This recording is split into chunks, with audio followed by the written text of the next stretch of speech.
কিছু জানতে পারবে। প্রথমত আমি তোমাদেরকে প্রমিস করেছি থার্মোডাইনামিক্স আলোচনা করবো, কিন্তু থার্মোডাইনামিক্স তোমরা বিএসসি থেকে আমার থেকে ভালো জানো। তো আমি কিছু প্রবলেমের মাধ্যমে এগোবো এবং যেটা দেখাতে চেষ্টা করব সেটা হচ্ছে যে থার্মোডাইনামিক্স আর ক্লাসিক্যাল মেকানিক্সের মধ্যে কিছু অ্যানালজি আছে। সেই অ্যানালজিগুলো কিভাবে আনা যায় সেটা আমি তোমাদেরকে প্রেজেন্ট করব। ওকে, সো তাহলে আমরা শুরু করি আজকের আলোচনা।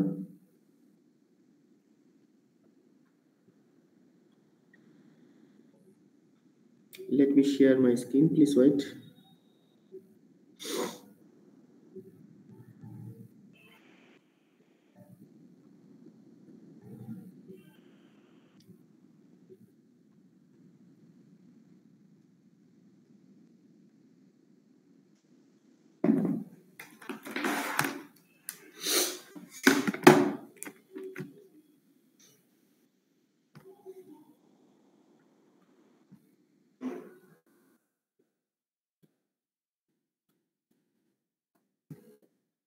স্ক্রিন কি দেখা যাচ্ছে?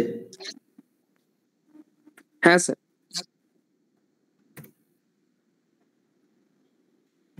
স্যার একটা জিনিস জানার ছিল যে আপনারা তো পিএইচডি করেছেন অলরেডি, তো আইজার ভোপাল সম্পর্কে আপনাদের কাছে কেমন মানে রয়েছে, মানে জায়গাটা মানে কি স্টুডেন্টদের মোলাস্টেশন করে বা পিএইচডি এদের যারা নতুন ক্যান্ডিডেট তাদের মানে মাথা দিয়ে খায় বা এরকম কিছু মানে শুনেছেন?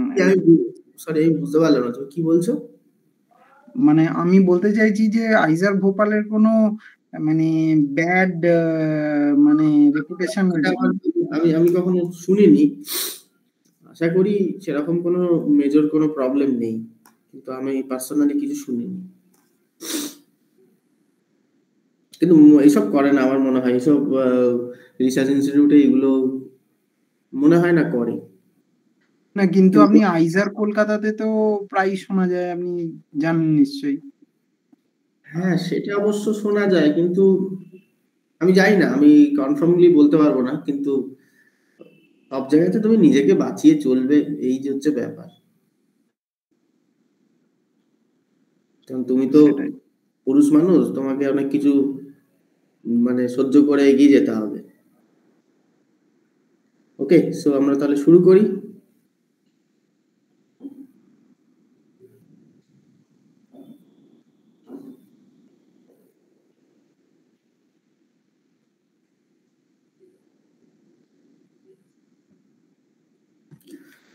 ওকে, সো প্রথমে আমি একটা প্রবলেম দিয়ে শুরু করব।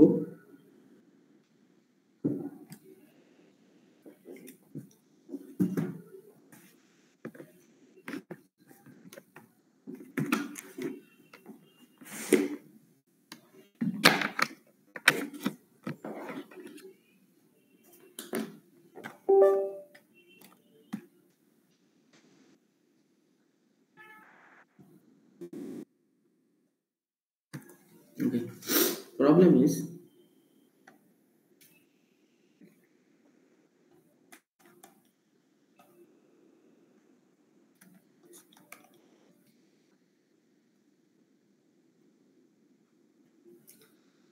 so consider a container of gas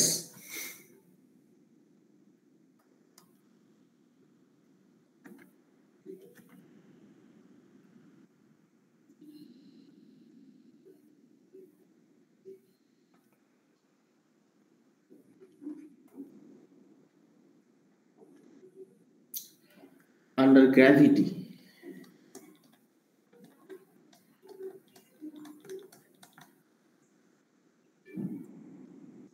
Okay,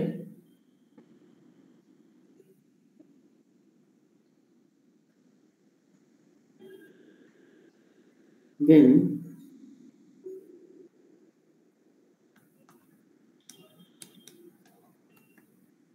the entropy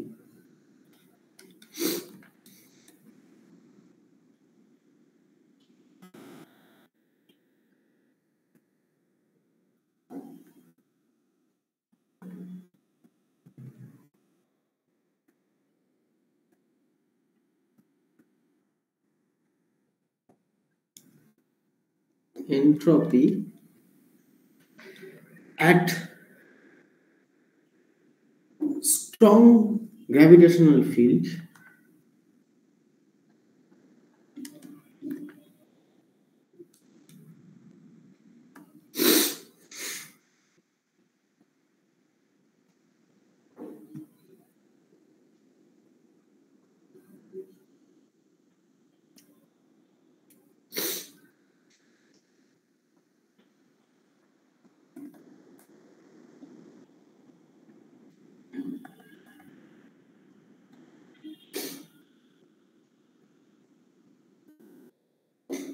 is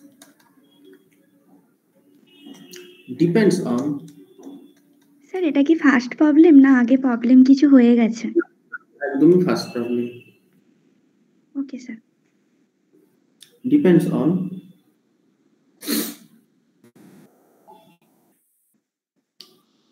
the area of the container.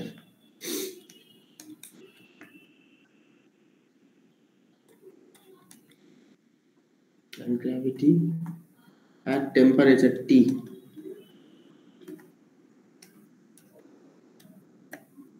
Area of the container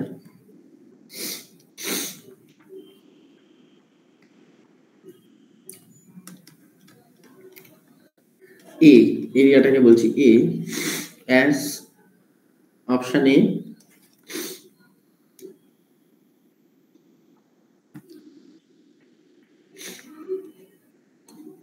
A square, option B is proportional to A, option C log of A, option D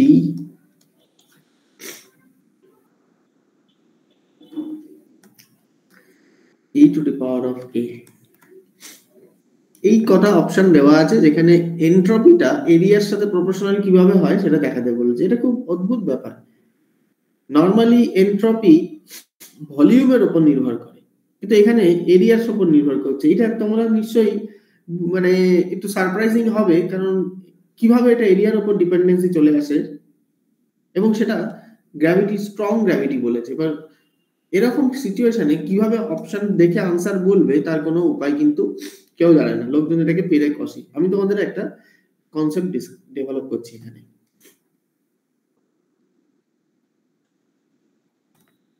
প্রবলেমটা কি আগে statistical মেকানিক্সের point of view থেকে দেখার চেষ্টা করি। সবাই জানো স্ট্যাটিস্টিক্যাল মেকানিক্স বেসিক্যালি ফার্স্টে পার্টিশন ফাংশন ক্যালকুলেট করে, এবং আমরা জানি পার্টিশন ফাংশন যদি জানা থাকে, সো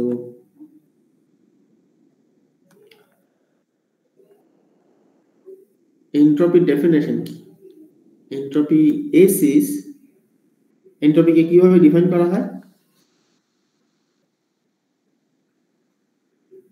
এস ইজ জাস্ট, মানে ধরো আমার কাছে পার্টিশন ফাংশন আছে, সেখান থেকে এনট্রপি কি করে বার করব?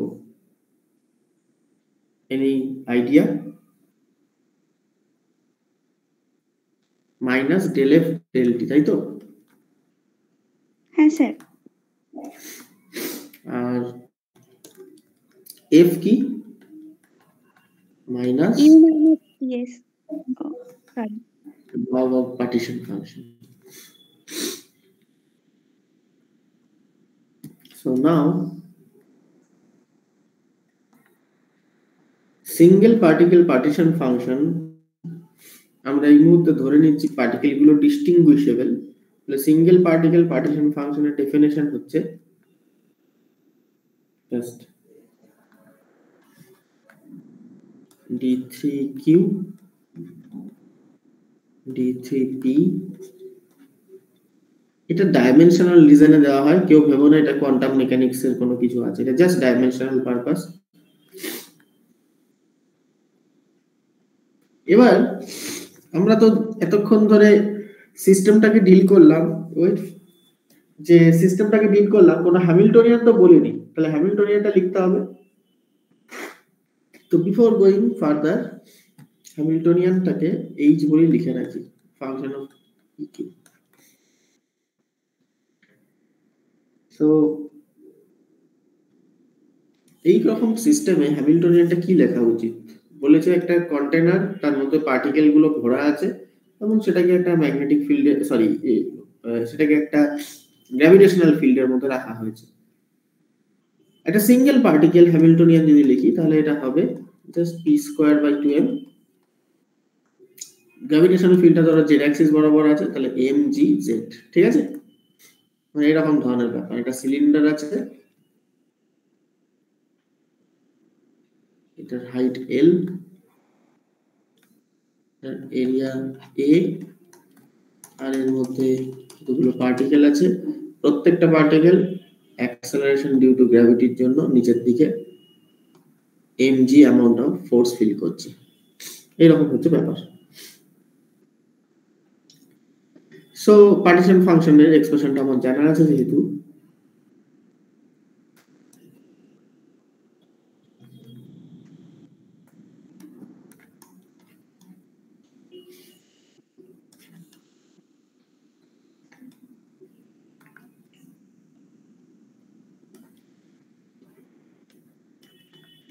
mgz d3q d3p, ওকে? এবারে একটা মজার বিষয় হচ্ছে, যেহেতু গ্র্যাভিটেশনাল ফিল্ডটা শুধুমাত্র জেড অ্যাক্সিস বরাবর আছে, তাই আমাদের আর মোমেন্টামের ইন্টিগ্রেশনটা তো বুঝতেই পারছো, এটা একটা বিটা ফাংশনের ইন্টিগ্রেশন, ওটা নিয়ে ভাবার কোনো প্রয়োজন নেই। তাহলে আমাদের শুধু ভাবতে হচ্ছে মোমেন্টামের পার্টটা নিয়ে আমাদের কোনো চিন্তা নেই, এটাকে আমি ইনফ্যাক্ট করবো না।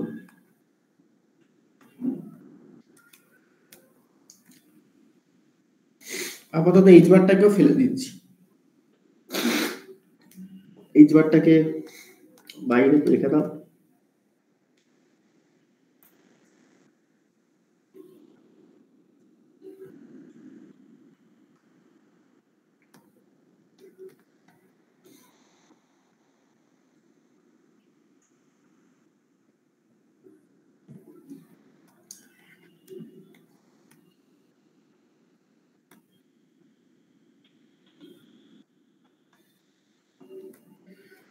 শুধুমাত্র জেড অ্যাক্সিস এর উপর একটা ইন্টিগ্রেশন হচ্ছে, আর বাদবাকি যে পোরশনটা পড়ে থাকছে এক্স ওয়াই, সেটা মিলে একটা এরিয়া ফর্ম করছে, কারণ একটা এরিয়ার ব্যাপার চলে আসছে।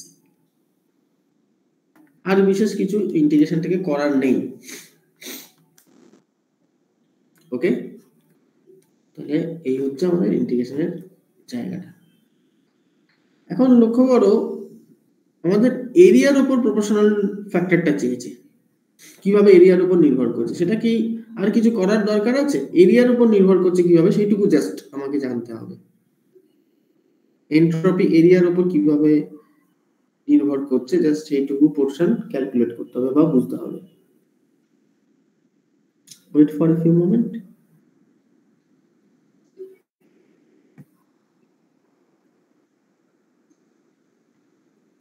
ওকে, fine. But where did you use the fact that it is under the strong gravity? এখন আমি ইউজ করিনি তো, এখন ইউজ করিনি, সেটা ইউজ করব।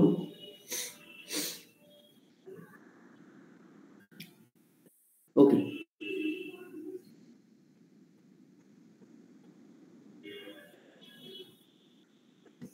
সরাসরি পার্টিশন ফাংশনের টার্মসে যদি লিখে ফেলতে পারি তাহলে এনট্রপিটাকে রিড অফ করতে সুবিধা হবে, তাই তো?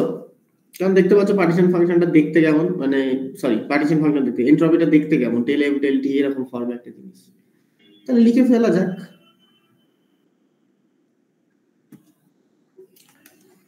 এনট্রপি মানে হচ্ছে minus del F del T. Suman, বুঝতে পারছো তো? হ্যাঁ sir. Minus del F del T আর constant V, constant volume.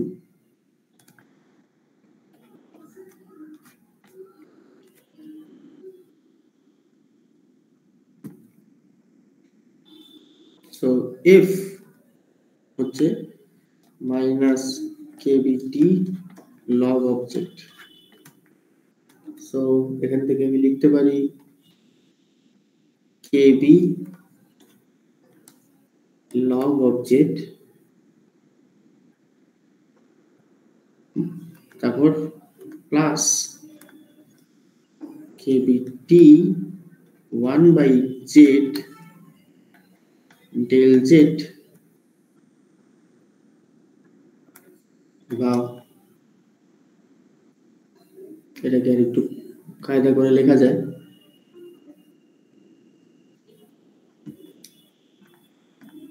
del t log object। এবার আমি জানি del t কে লেখা যায়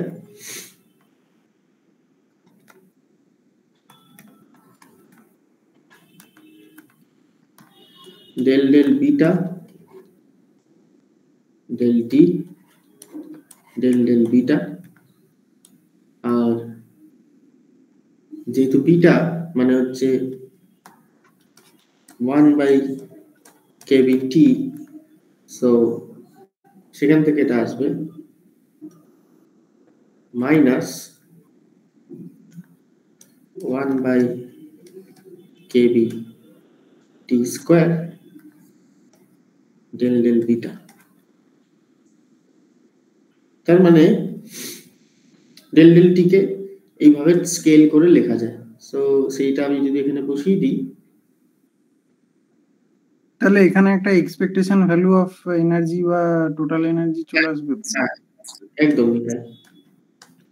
so del z minus kbt square del beta of log z। ওকে, এখন এগেইন আমি যেটা করতে পারি,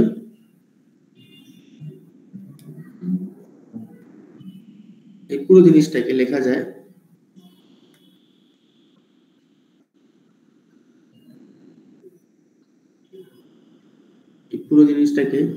লিখে ফেলা যায়। একটা কেবি ক্যান্সেল হয়ে যাচ্ছে দেখতে পাচ্ছ, কিন্তু কেবিটাকে কেটে লাভ নেই আমার, রাদার একটা কেবি দিয়ে অ্যাডজাস্ট করি। মানে বেসিক্যালি জিনিসটাকে লিখতে ফেলা যায়, এটাকে লেখা যায় কেবি ইনটু বিটা। ঠিক আছে, কেবি ইনটু বিটা। সো ফাইনালি আমি এনট্রপির এক্সপ্রেশনটাকে লিখে ফেলতে পারলাম কেবি log z,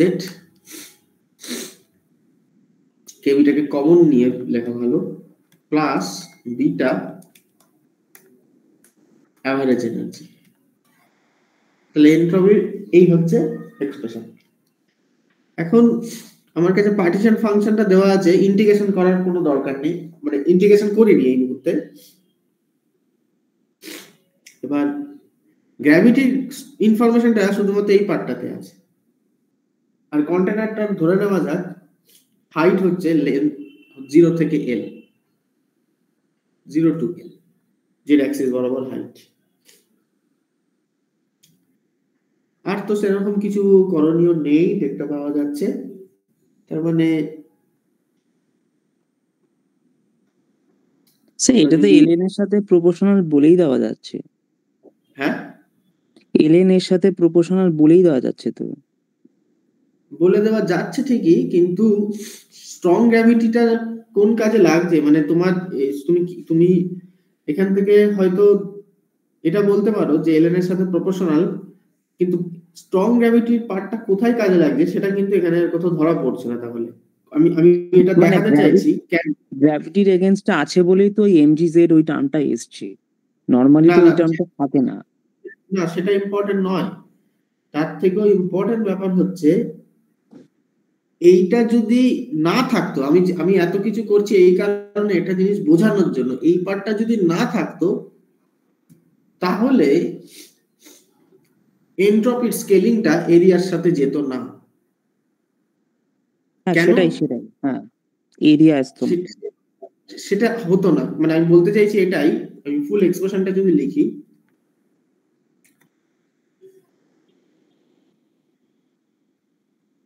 সেটা হচ্ছে a h bar sorry h q, এটা কি হবে, এটা জাস্ট একটা গাউসিয়ান ইন্টিগ্রাল। আমি গাউসিয়ান ইন্টিগ্রালটাকে যদি করে ফেলতে পারি, অ্যাকচুয়ালি এটা করারও দরকার নেই সেভাবে, তার কারণ হচ্ছে এটাকে স্কেলিং করে বাইরে পার করে নেওয়া যায়। আর সেটা যদি করো, আমি এটা করতে পারি এভাবে, e to the power minus beta to the power half pi whole square root 2m, ঠিক আছে, এই পুরোটা করে নিলাম। তারপর প্রত্যেকটা কম্পোনেন্টকে সেরকম ভাবে করব, তো সেটার বোঝানো হচ্ছে beta to the power half pi root 2m। So finally বাইরের স্কেলিং হিসেবে আসছে root over 2m by beta. এই পার্টটা আমার আর দরকার পড়বে না, তার কারণ আমি সব জায়গাতে টাইম টেম্পারেচারের রেসপেক্টে ডেরিভেটিভ করব, সো টেম্পারেচার ডিপেন্ডেন্ট ফ্যাক্টরগুলি আমার দরকার। তো এটা অ্যাকচুয়ালি একটা কনস্ট্যান্ট ফ্যাক্টর হবে, এটা আমার আর ক্যালকুলেশনের দরকার নেই। হোল কিউব হবে না? হ্যাঁ, কিউব হবে না? হোল কিউব দিয়েছি তো। না না, মানে হোল কিউব হবে না, তার কারণ হচ্ছে d3 তো অলরেডি ইন্টিগ্রেট হচ্ছে তো মেজারটা ইন্টিগ্রেশন। না না না, আমি সরি, ওয়েট একটা জিনিস ভুল হচ্ছে। এই পুরো জিনিসটার ঠিকই বলেছে, হোল কিউবই হবে, কারণ এখানে তো তিনটে পার্ট আছে, মানে অ্যাকচুয়ালি এটা তো এখানে তো তিনটে পার্ট আছে। সো তিনটে পার্ট এরকম,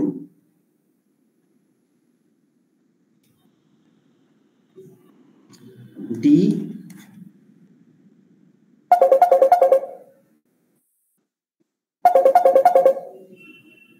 so d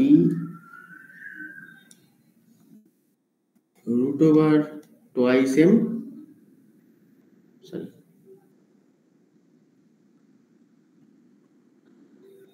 root over beta by twice m px d আবার একই রকম ভাবে root over beta by twice m py d root over beta by twice m pz। তো তিনটে পার্ট আছে, তার মানে তিনটে ইনভার্সলি এখানে মাল্টিপ্লাই করতে হবে, twice m by beta whole to the power 3/2। এটাই বলছিল তো সমান? হ্যাঁ স্যার। সো ফাইনালি এটা আমার কোনো কাজে লাগবে না, এটাকে তুমি মুছে দাও, মুছে দিয়ে জাস্ট সিম্পল লিখে দিতে পারো ডি কিউব, মানে তিনটে ধরে নিয়েছি, beta by twice m p. এটা আন্ডারস্টুড যে এখানে তিনটে কম্পোনেন্ট একসাথে আছে। তারপর ম্যাগনেটিক সরি গ্র্যাভিটেশন ফিল্ডের এই পার্টটার থেকে একটা কিছু আসবে, এইটা বেশ অন্যরকম ব্যাপার, এটাকে তুমি ওরকম করে করতে গেলে মুশকিল হবে, তার কারণ এটা খুব একটা, এটাকে ওইভাবে করার কোনো মানে হয় না, এটাকে ডাইরেক্ট ইন্টিগ্রেশন করে ফেলো, কারণ এটাকে করতে পারবো না, কারণ এটা ফাইনাইট লেন্থ লিমিট আছে। সো এটা হয়ে যাবে just simple 1 minus e to the পাওয়ার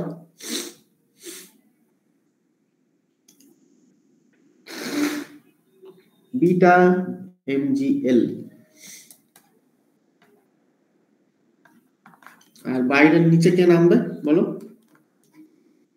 নিচে একটা ফ্যাক্টর নামবে তো, beta mg, beta Times mg, right, beta Times mg।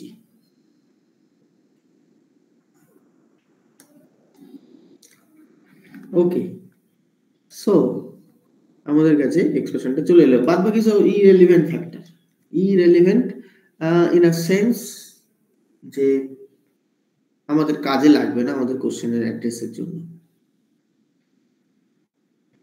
মানে ইররিলেভেন্ট বললে বলছি মানে আবার ভেবে নিও না কোনো কিছু, মানে লগ জেড এর মধ্যে কিন্তু সবই থাকবে, এই পার্টটার মধ্যে শুধু টেম্পারেচার ডিপেন্ডেন্সিটা থাকবে, তার মানে এই লগ জেড মানে সবকিছু থাকবে, জেড এর মধ্যে যা যা পার্ট রয়েছে ফেলতে পারবে না তুমি, কিন্তু ওই সেকেন্ড টার্মটাতে সবকিছু থাকবে।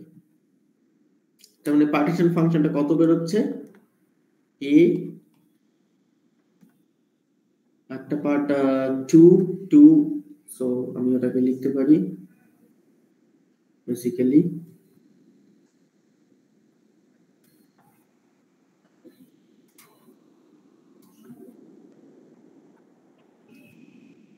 twice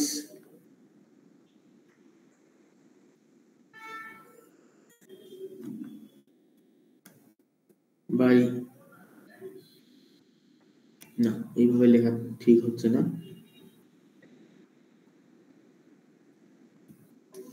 এটা জাস্ট লেখা যায় 2 to the power 3/2, সব কনস্ট্যান্ট গুলোকে এক জায়গায় করছি, h কিউব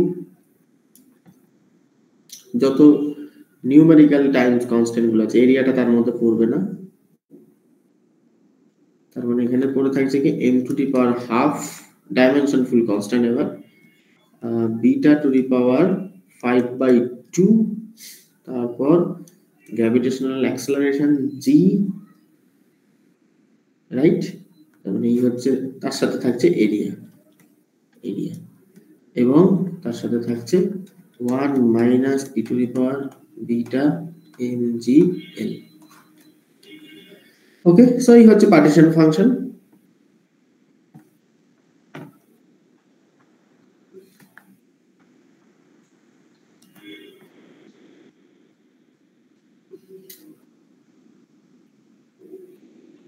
So now এখন del del beta of log z যদি করি, স্যার তিনটে গাউসিয়ান থেকে পাই টু দি পাওয়ার 3/2 আসবে তো একটা হ্যাঁ ফ্যাক্টর? আসবে, সেটাকে আমি আর লিখিনি, তুমি চাইলে লিখতে পারো, ওটা যদি করো তাহলে এখানে 3/2 হবে, ঠিক আছে? সো আরেকটা ফ্যাক্টর হবে, সেটা হচ্ছে del del beta minus del del beta of log of z, এই পার্টটা এভারেজ এনার্জি। এবার এইটা ক্যালকুলেট করাটা খুব মজার ব্যাপার, এখানে শুধু বিটা ডিপেন্ডেন্ট টার্ম কাউন্ট করো, কোথায় কোথায় বিটা ডিপেন্ডেন্ট ফ্যাক্টর আছে, একটা হচ্ছে এটা, তার মানে আমাকে ধরে নিতে হবে del del beta log of beta to the power minus 5/2, এটা একটা গেল, plus log of 1 minus beta mgl, বাকি কিছু দেখতে হবে না, বাকি সব ডাই আউট হয়ে যাবে, বাকিগুলো ইররিলেভেন্ট, কারণ আমি তো বিটার রেসপেক্টে ডেরিভেটিভ করব, তাই এগুলো লেখাও যা না লেখাও তাই, এগুলো জিরো দেবে কন্ট্রিবিউশন। ওকে, সো নাও ডেরিভেটিভ যদি করে ফেললে কত হবে, এনি আইডিয়া? এখান থেকে কত পাবো? এখান থেকে পাবো হচ্ছে 5। দরকার নেই ডেরিভেটিভ করার। না, দরকার আছে, কেন বলছি, তুমি বলবে যে আমাদের কোশ্চেনের জন্য দরকার নেই, কিন্তু একটা নতুন জিনিস বোঝার জন্য দরকার আছে, ঠিক আছে? সেই জন্য আমি এটাকে করে রাখছি 5/2, এটা জাস্ট সাপ্লিমেন্টারির জন্য করে রাখছি, এটা সত্যি আমাদের ক্যালকুলেশনের কোনো নতুনত্ব দেবে না। আরেকটা জিনিস খেয়াল রাখতে হবে, আমি তো সিঙ্গেল পার্টিকেল পার্টিশন ফাংশন নিয়েছি, কিন্তু আমাদের ক্যালকুলেশন করতে গেলে কিন্তু আমাদের n পার্টিকেল নিয়ে কাজ করতে হবে, কারণ n নাম্বার অফ পার্টিকেল আছে, তার মানে সব শুদ্ধ নিয়ে whole to the power n বসাতে হবে। তা সব শুদ্ধ নিয়ে যখন whole to the power n টা বসাবে, তো z to the power n, তো বাইরে একটা n এসেই যাবে, তাহলে 5/2 বিটা, এটা একটা পার্ট। আরেকটা পার্ট যেটা দেবে সেটা হচ্ছে mgl e to the power of beta mgl minus l minus 1.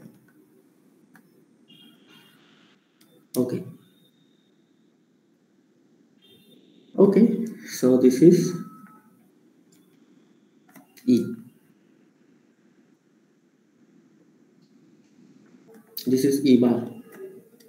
So this is the total energy. Now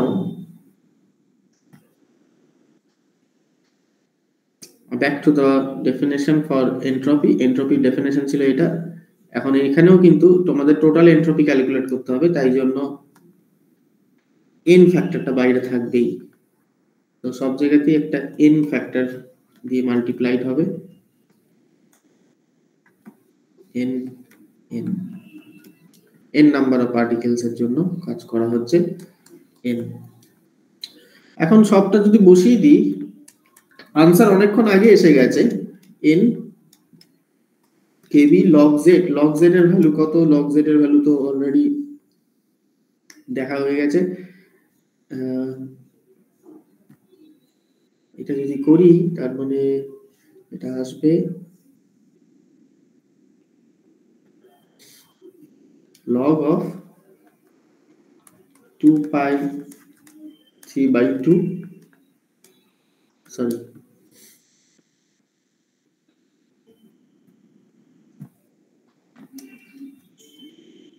n kb log of 2 pi m to the power half a g n beta to the power 5/2 1 minus beta mgl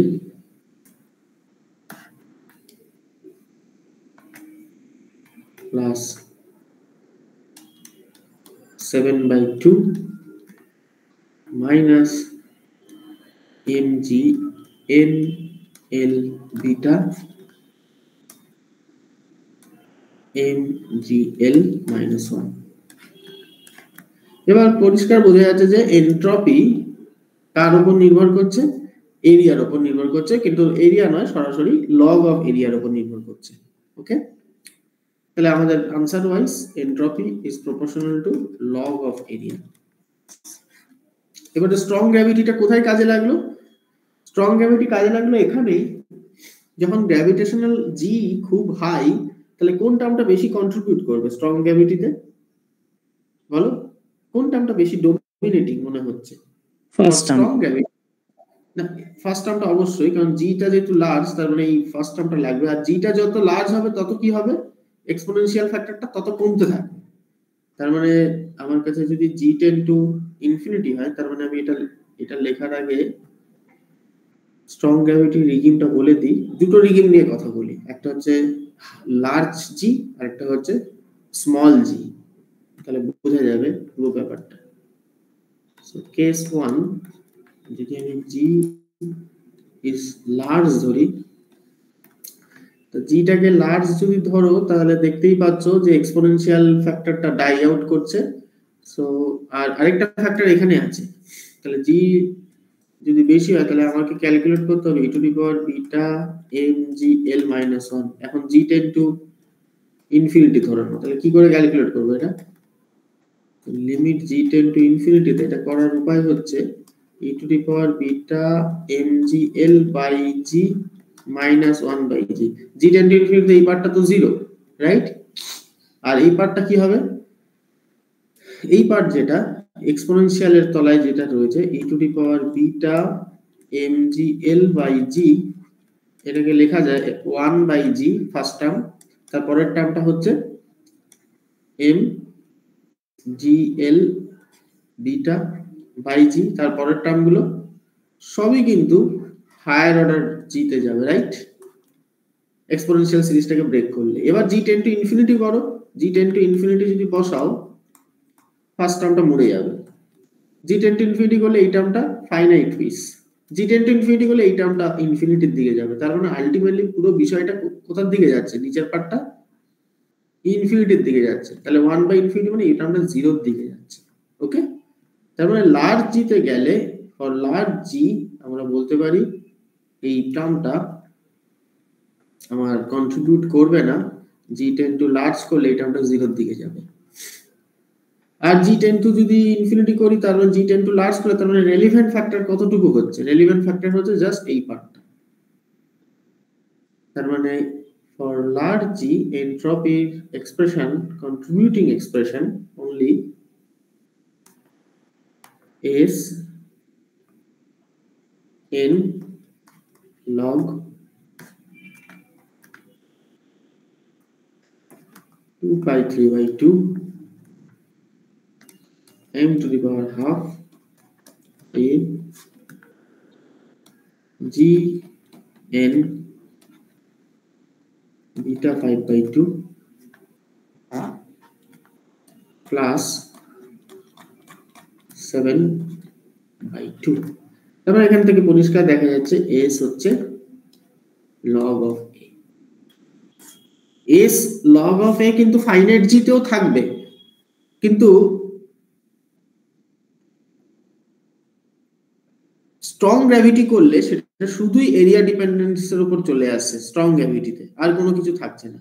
R low gravity যদি করি, জিটা যদি খুব small হয় তখন কি হবে, জিটা small মানে কি ধরতে পারো ম্যাথমেটিক্যালি, জি টেন টু 0। তো জি টেন টু 0 করলে কি করব এখান থেকে বলা সম্ভব? জি টেন টু 0 মানে এই পার্টটা থাকবেই না, সেকেন্ড টার্মটা এমনিতেও 0, আর এই পরের টার্মটা কি হবে বলো, শুধু লগের পার্টে kb n log 2 pi 3 by 2 beta to the power 5 by 2 gn a 1 minus আছে, তো 1 মাইনাস থাকলে 1 plus 1 minus e to the ওটাকে যদি ব্রেক করি ওটা 1 হয়ে যাবে, মানে হ্যাঁ 1 হয়ে যাবে। ওটা 1 হবে না, ওটা অ্যাকচুয়ালি হবে 1টা ফার্স্ট টার্মটা কেটে যাবে, তো পড়ে থাকবে হচ্ছে বিটা এম জি এল, এইটা আপনার পড়ে থাকবে, তারপর জি জি ক্যান্সেল হয়ে যাবে। তার মানে এন্ট্রপি স্কেল করছে তখন কিভাবে, kb n log of 2 pi 3 by 2 m just m to the power cube m to the power 3 by 2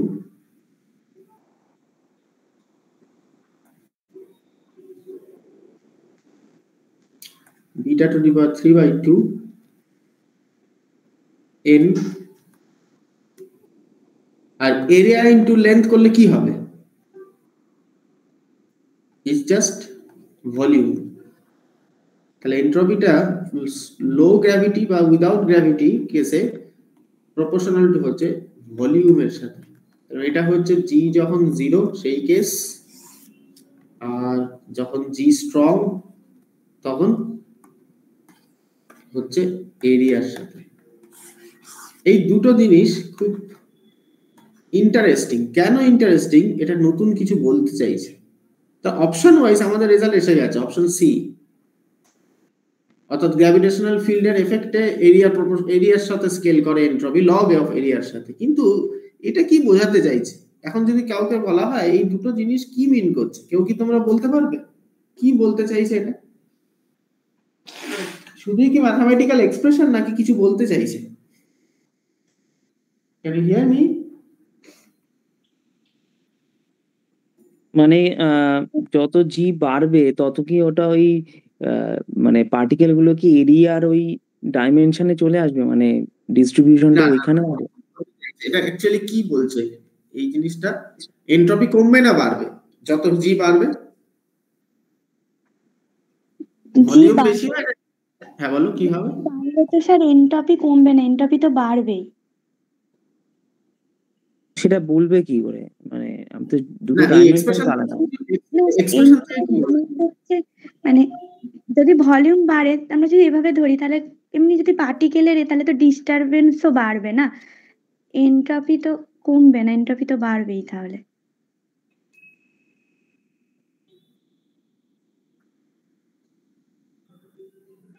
মানে দুটো ডাইমেনশন আলাদা, আমি তাহলে বলবো কি করে জি বাড়লে এন্ট্রপি বাড়বে কি কমবে? আই থিঙ্ক কমে যাওয়া উচিত। তো নাম্বার অফ মাইক্রোস্টেট কোথায় বেশি থাকবে, ভলিউমের মধ্যে না এরিয়ার মধ্যে?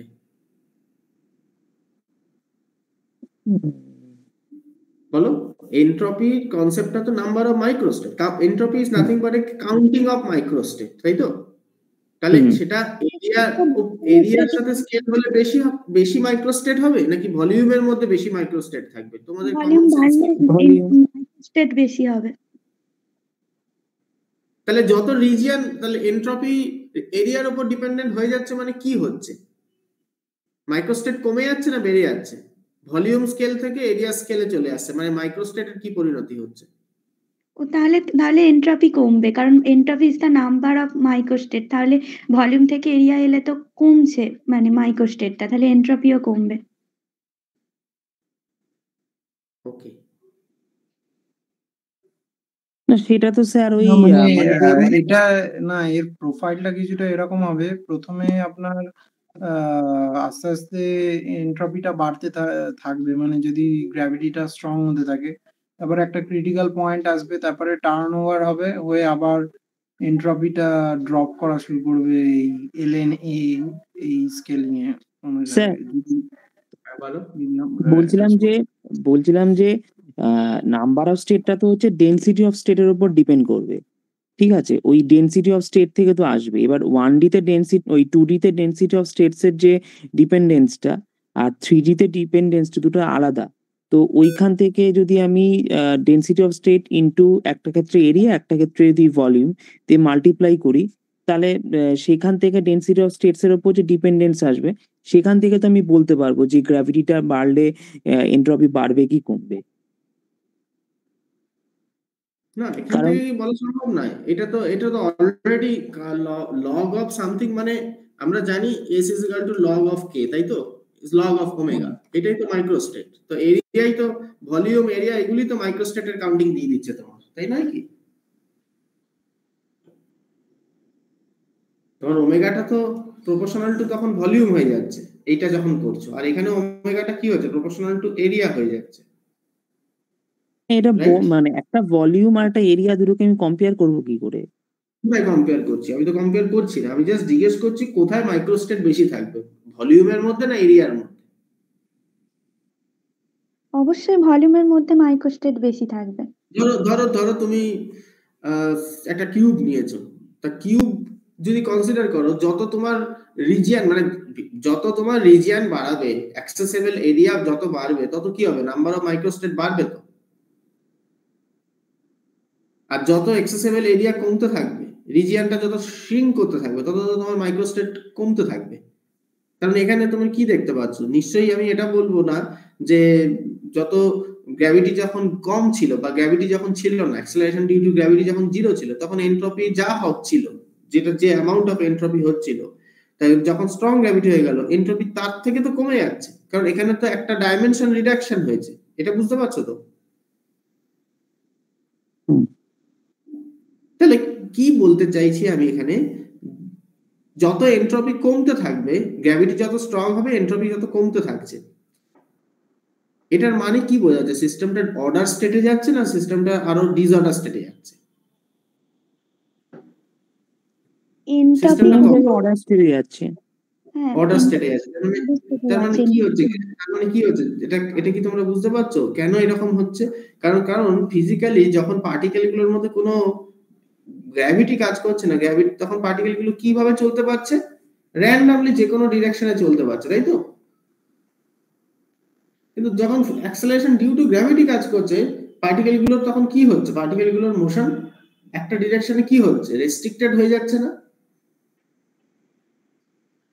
এক্স ওয়াই জেড ডিরেকশনে হয়তো চলতে পারে, কিন্তু আর তো র্যান্ডম ঘুরে ফিরে বেড়াতে পারবে না, তখন তো একটা রেস্ট্রিক্টেড মোশন ফলো করছে পার্টিকেল গুলো, মানে ফোর্সের আন্ডারে মুভ করছে।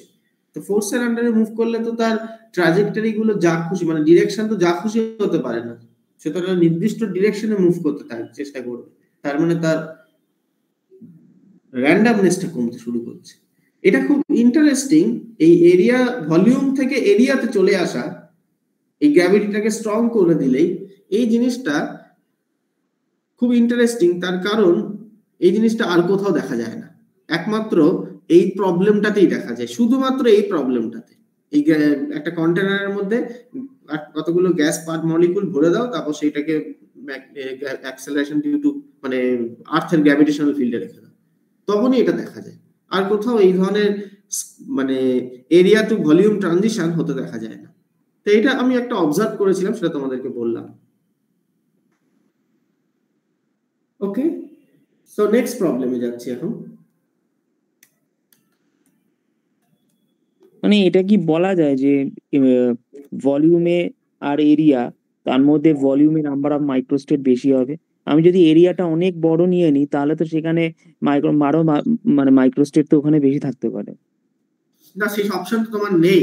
তোমার তো একই কন্টেনারের মধ্যে তুমি ভলিউম নিয়েছিলে ভি, এরিয়া নিয়েছিলে এ, এবার তুমি কি করবে? তুমি নিশ্চয়ই হ্যাঁ, এই সেই ভলিউম অনুযায়ী সেই অনুযায়ী ঠিক আছে। কিন্তু আমি যদি ধরুন দুটো কেস নিলাম, একটা ক্ষেত্রে ধরুন সিলিন্ডার নিলাম ভি ভলিউমে। দুটো কেস দুটো ভিন্ন সিস্টেমের জন্য বলছো না, দুটো কেস সেম সিস্টেমের জন্য বলছো, তখন কিন্তু তোমাকে কেয়ারফুল থাকতে হবে তুমি কি বলতে চাইছো। ও, ঠিক আছে, আমি দুটো ভিন্ন ঘটনা বলছি একই সিস্টেমের জন্য, আমি কন্টেনার চেঞ্জ করে বলছি না, কিন্তু তাহলে তো কোনো মানে দাঁড়ায় না সেটা। বুঝতে পেরেছেন? ওকে,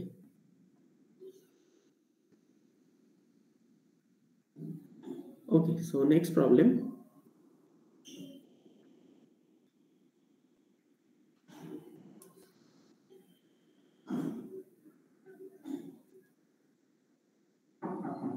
Sorry, please wait for a few moments.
Hello, শোনা যাচ্ছে? হ্যাঁ sir.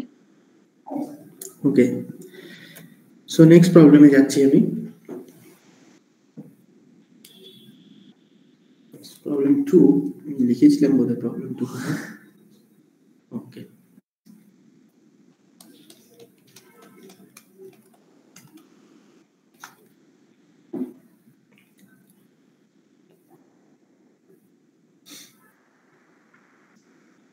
so according to thermodynamics আমরা জানি যে এনট্রপি অলওয়েজ ইনক্রিজ করে। So question is, if we compare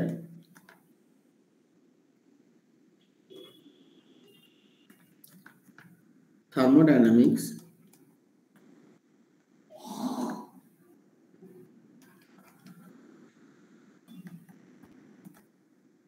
and classical mechanics,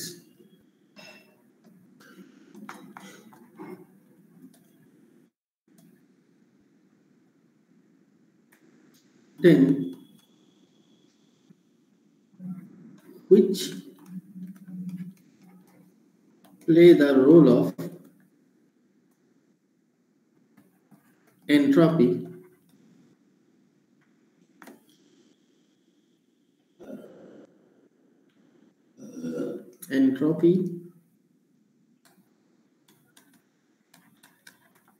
in classical mechanics?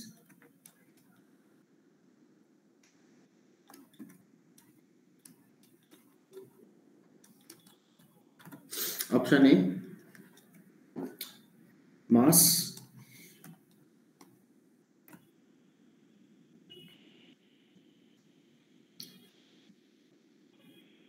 Velocity.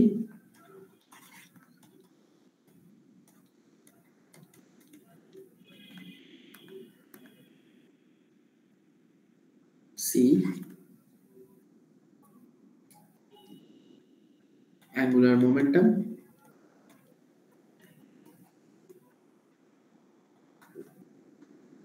Or force. এটা খুব conceptual question.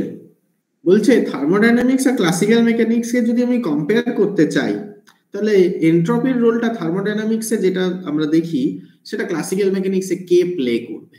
তোমাদের কিছু মনে হচ্ছে কে করতে পারে? Any idea? কোশ্চেনটা কি বোঝা গেছে?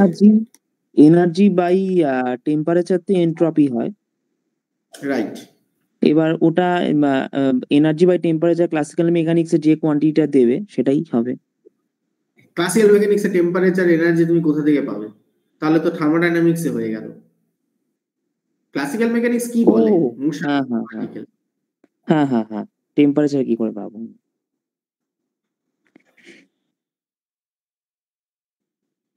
ক্লসিয়াস থিওরেম কি বলছে? ক্লসিয়াস থিওরেমের স্টেটমেন্টটা কি ছিল মনে আছে কারো? ক্লসিয়াস থিওরেম স্টেটমেন্টটা হচ্ছে যে Q/T হিট বাই টেম্পারেচার, এই যে রেশিওটা একটা সাইক্লিক রিভার্সেবল প্রসেসে চেঞ্জ করে না, তাই তো?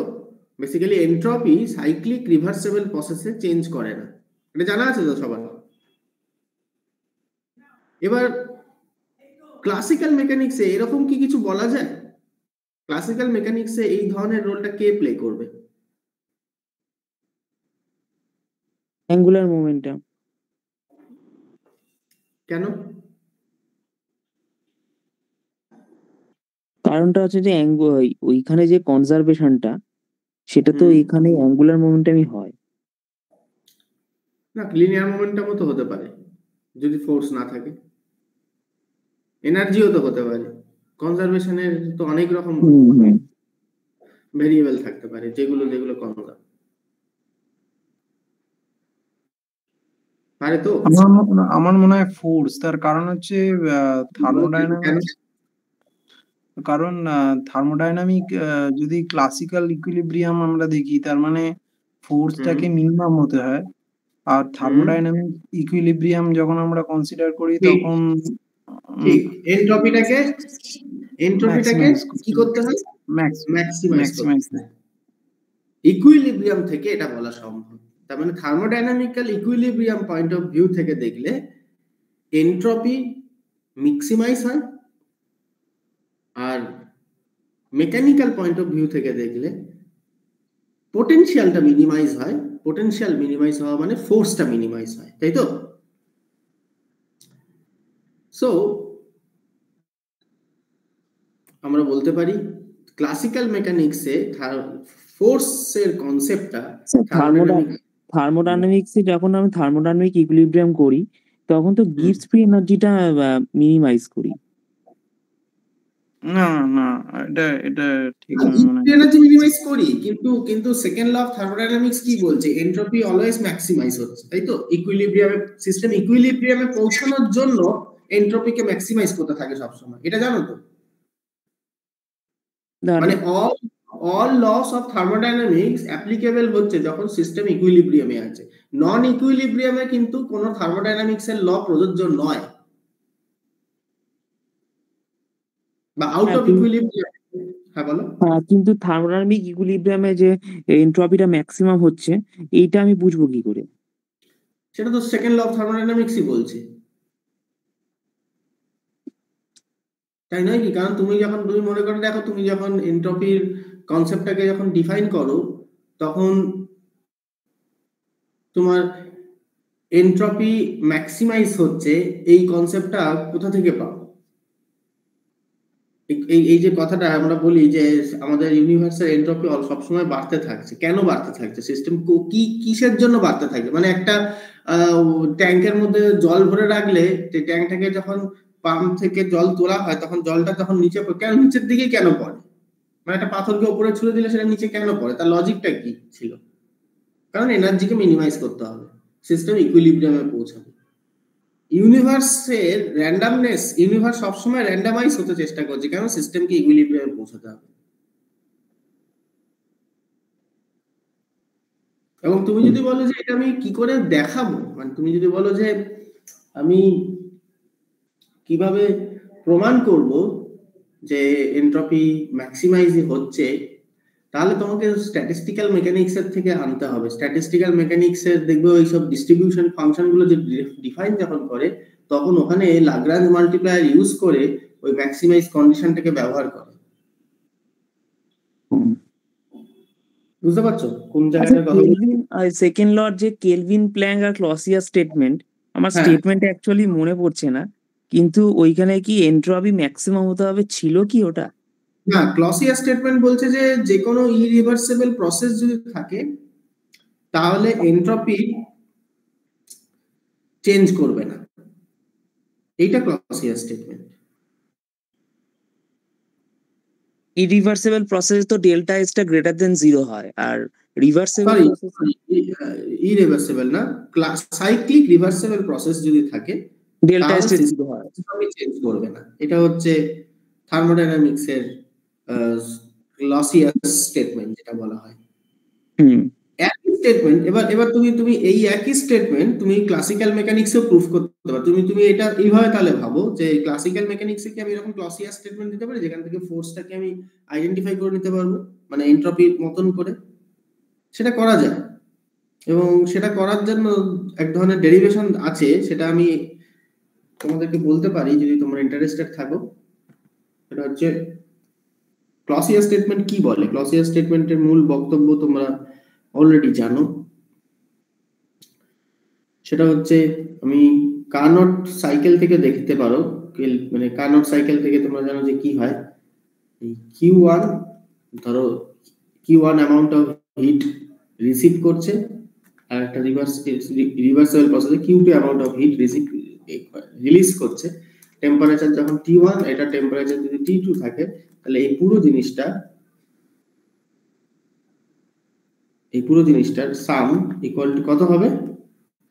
0, তাই তো? এটা তার মানে বোঝাচ্ছে যে এখানে কিউ কি ডিনোট করছে? এখানে কিউ ডিনোট করছে সিস্টেমের কতটা হিট দেওয়া হয়েছে সাইক্লিক প্রসেসে। এখন এটাই এন্ট্রপি কিউ বাই টি, একটা রিসিভ, একটা সোর্স, একটা সিঙ্কে।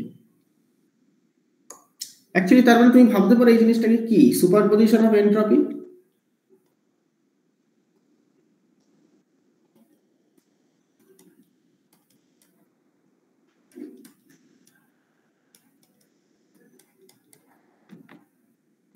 So now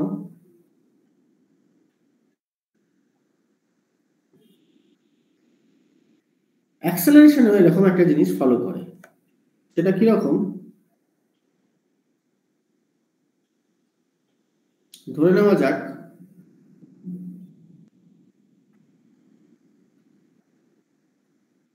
একটা সিচুয়েশন আছে, ধরো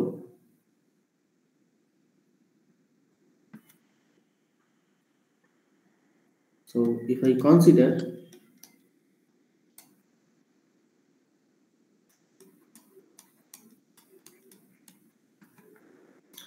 a system of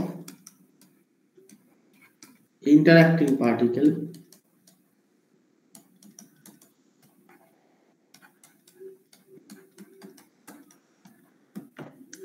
A, B, C separate from each other, তাহলে এটা দেখানো যায় যে, এবং সিস্টেমটা যদি বাইরে থেকে কোনো ফোর্স অ্যাপ্লাই না করা হয়ে থাকে, তাহলে সিস্টেমটার ইন্টারনাল টোটাল ফোর্স, যেটা সিস্টেমের মধ্যে যদি ইন্টারনাল ফোর্স থাকে, তাহলে f a, f b, f c এগুলো সিস্টেমকে মুভমেন্ট করাতে পারে না। এটা জানো নিশ্চয়ই, বাইরে থেকে এক্সটার্নাল ফোর্স দিলে তবেই মুভমেন্ট করে। তার মানে এই total sum of force ultimately রেজাল্ট্যান্টকে জিরো করবে।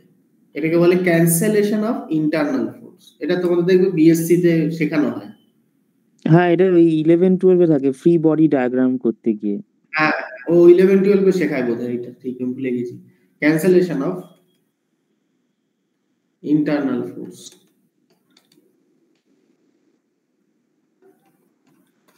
কিন্তু এইভাবে দেখতে কেউ শেখায় না এই জিনিসটাকে। তার মানে কি বোঝাচ্ছে, বাইরে থেকে তুমি কোনো সিস্টেমে যদি হিট সাপ্লাই না করো, সরি কোনো যদি এক্সটার্নাল ফোর্স না দাও, তাহলে ইন্টারনাল ফোর্সের সাম জিরো। ঠিক সেরকমই আমি যদি একটা আইসোলেটেড হিট ইঞ্জিন নিয়ে কথা বলি, তাহলে আইসোলেটেড হিট ইঞ্জিন বাইরে থেকে যদি কোনো মানে এক্সট্রা হিট রিসিভ না করে, তাহলে ইন্টারনাল এন্ট্রপি সবসময় একে অপরকে ক্যান্সেল করবে। অর্থাৎ আইসোলেটেড সিস্টেমের টোটাল এন্ট্রপি কি হবে, আইসোলেটেড সিস্টেমে বলো টোটাল এন্ট্রপি সামটা জিরো, কারণ সিস্টেমকে ইন্টারঅ্যাক্ট করতে দিতে হবে। মানে এই পুরো জিনিসটা এটার সাথে অনেকটা একই রকম। সেই জন্য আমরা বলতে পারি যে এন্ট্রপি আর ফোর্স একই রোল প্লে করছে, অনেকটা অ্যানালগাস। ইনফ্যাক্ট টর্ক যদি অপশনে থাকতো তাহলে কোনটা, টর্ক তো হতো। হ্যাঁ, টর্ক যদি অপশনে থাকতো, টর্ক, টর্ক, হ্যাঁ টর্ক যদি অপশনে থাকতো। টর্ক ট্রেডটা তো ফান্ডামেন্টাল নয়, কারণ তুমি জানো নিশ্চয়ই টর্ক হচ্ছে তোমার ফোর্স থেকেই আসছে। তাহলে তোমার ফান্ডামেন্টালটা হচ্ছে এইটা। এখন সিস্টেমকে তুমি ফান্ডামেন্টাল কি করে বলবে, তুমি সিস্টেমটাকে যদি কোন ফ্রেম থেকে দেখছো। আমি যদি সিস্টেমটাকে স্টেশনারি ফ্রেম থেকে দেখি, আমি কোনো টর্ক ফিল করব না। তুমি জানো নিশ্চয়ই টর্কের প্রভাবটা পড়ে যদি তুমি রোটেটিং বডিতে যাও। তো আমি রোটেটিং বডিটা তো আমি একটা ফ্রেম চয়েসের থেকে আসছে, নন ইনার্শিয়াল ফ্রেম। আমি ইনার্শিয়াল ফ্রেমে বসে কথা বলছি, ঠিক আছে। তুমি যদি নন ইনার্শিয়াল ফ্রেমে যাও, তখন তুমি টর্কের কনসেপ্ট নিয়ে বলতে পারো। ওকে, সো এটাই বোঝানোর চেষ্টা যে থার্মোডাইনামিক্স আর এন্ট্রপির মধ্যে একটা সম্পর্ক আছে। আমি তোমাদেরকে আর ডিটেলে যাচ্ছি না, তবে একটা জিনিস বলে রাখি, ডুয়ালিটি ম্যাপ যেটা কাজে লাগতে পারে কখনো। এগুলো প্রুফ করতে কেউ দেবে না, কিন্তু এই জিনিসগুলোর ধারণা কাজে লাগে। ক্লাসিক্যাল মেকানিক্স একটা সাইডে, আরেকটা সাইডে থার্মোডাইনামিক্স।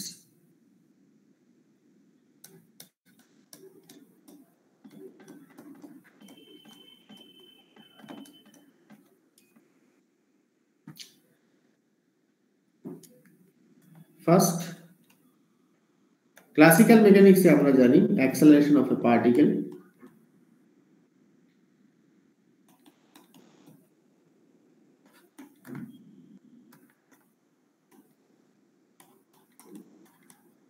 থার্মোডাইনামিক্সে সেই জিনিসটা ট্রান্সলেটেড হয়ে যায় heat absorb by the system.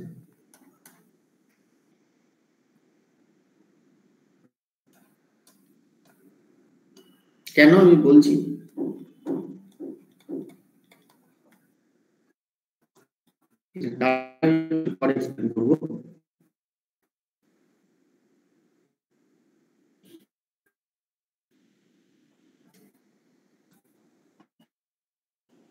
Mass parameter যেটা ক্লাসিক্যাল মেকানিক্সে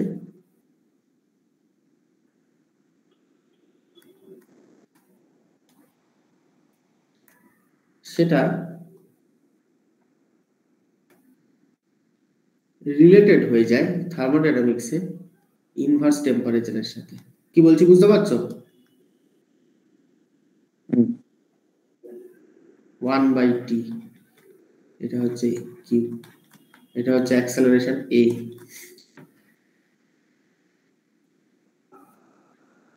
ক্লাসিক্যাল মেকানিক্সে যেটা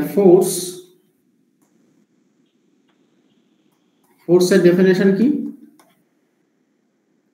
ফোর্সের ডেফিনেশন মাস ইনটু অ্যাক্সেলারেশন। থার্মোডাইনামিক্সে সেটাকে বলবো এনট্রপি। এনট্রপি ডেফিনেশন কি? Q by T. এবার বুঝতে পারলে কেন আমি তুলনা করলাম অ্যাক্সেলারেশনটাকে হিটের সাথে আর মাসটাকে ইনভার্স টেম্পারেচারের সাথে। ক্লাসিক্যাল মেকানিক্সে যেটা ক্যান্সেলেশন অফ ইন্টারনাল অ্যাক্সেলারেশন। আচ্ছা স্যার, মাসটাকে হিটের সাথে আর অ্যাক্সেলারেশনটাকে ইনভার্স টেম্পারেচারের সাথে করা যেতে পারতো তো?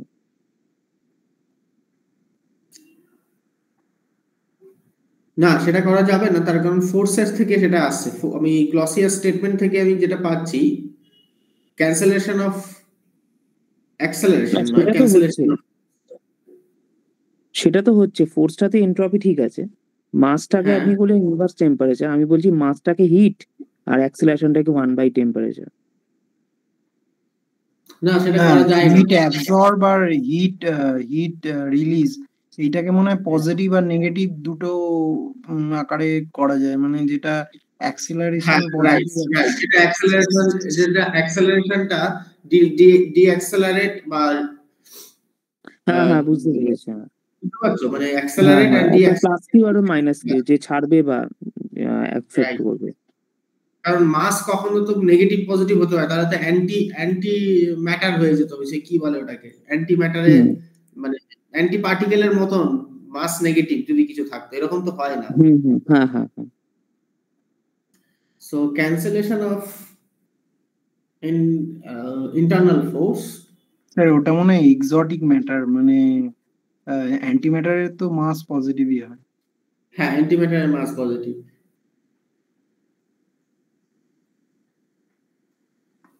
নেগেটিভ মাসের কনসেপ্ট ফাইনম্যান একবার ইন্ট্রোডিউস করেছিল, কিন্তু তারপর আর লোকজন ওটাকে মানেনি। যেমন নেগেটিভ প্রবাবিলিটি হয় না, ওরকম টাইপের। ক্যান্সেলেশন অফ ইন্টারনাল ফোর্সের প্যারালাল কি হবে তোমরা জানো থার্মোডাইনামিক্সের কোন থিওরেম? Clausius theorem.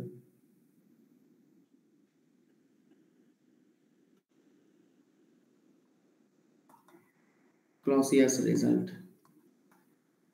রেজাল্ট কি বলছে? Sum of entropy for the closed cyclic reversible system always zero. তো এই হচ্ছে একটা ডিকশনারি ক্লাসিক্যাল মেকানিক্সের সঙ্গে থার্মোডাইনামিক্সের, এবং এই ডিকশনারিটা খুব কম জায়গাতেই আলোচনা হয়, কারণ এইভাবে কেউ দেখে না দুটো টপিককে। কিন্তু একটা তফাৎ রয়ে গেল, কি বলতো? একটা তফাৎ নয়, কোনো তফাৎ নয়, আমি এটা যেটা বলতে চাইছি, দুটো টপিকের মধ্যে একটা মিল রয়ে গেল, তফাৎ নয়। মিলটা কি? ক্লাসিক্যাল মেকানিক্স কি fundamental theory? Classical mechanics actually আসে কোথা থেকে? ফান্ডামেন্টালি কোয়ান্টাম মেকানিক্স থেকে।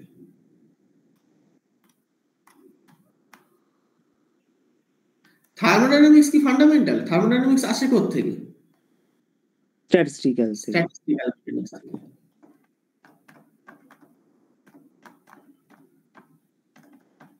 আর statistical mechanics actually classical statistical mechanics করি ঠিকই, কিন্তু ক্লাসিক্যাল স্ট্যাটিস্টিক্যাল মেকানিক্সটা একটা special limit of quantum statistical mechanics, তাই তো?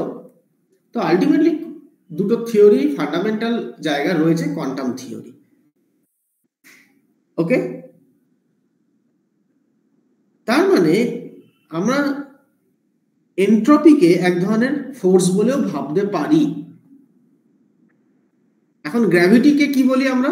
এখন প্রশ্ন তোমাদের কাছে, গ্র্যাভিটি অ্যাকচুয়ালি কি অ্যাকর্ডিং টু নিউটন? গ্র্যাভিটিটা কি? একটা ফোর্স,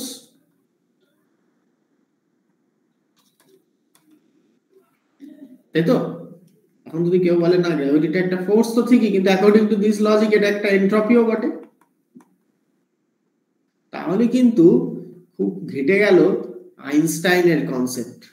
এটা নিয়ে আমি আর কিছু বলছি না, জাস্ট রিমার্ক করলাম।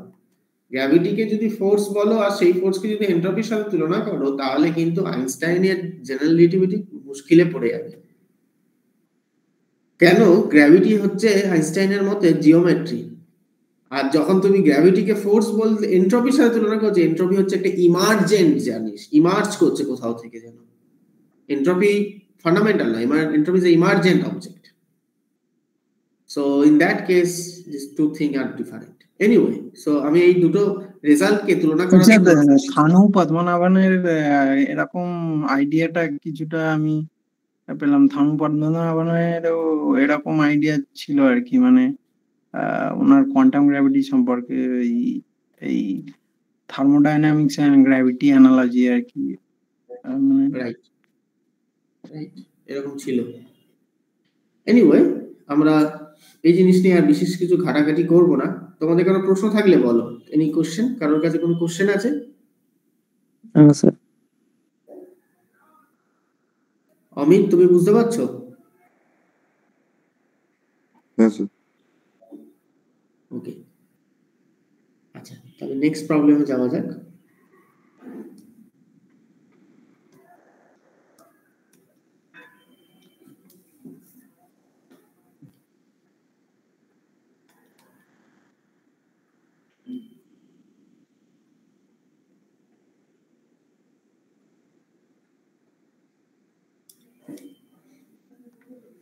Entropy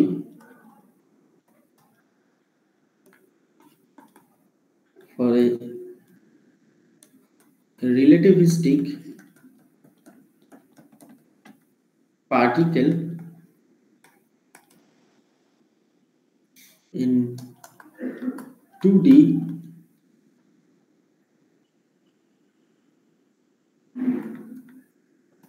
depends on relativistic free particle, not relativistic, ultra relativistic, depends on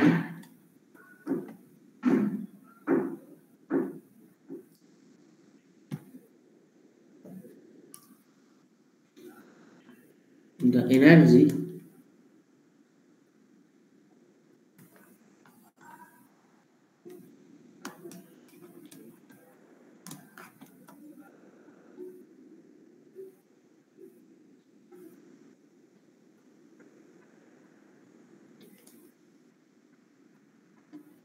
option A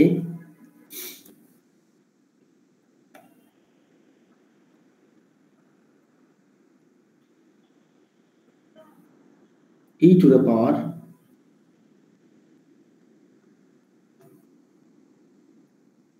sorry, not e to the power,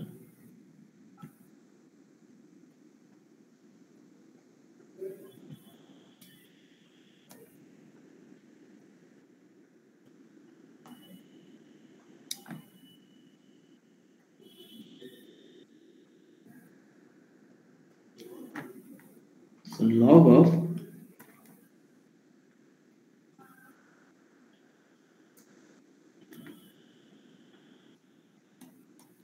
e to the power half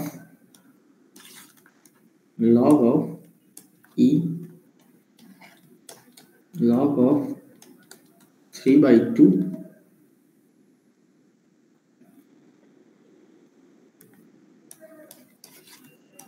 log of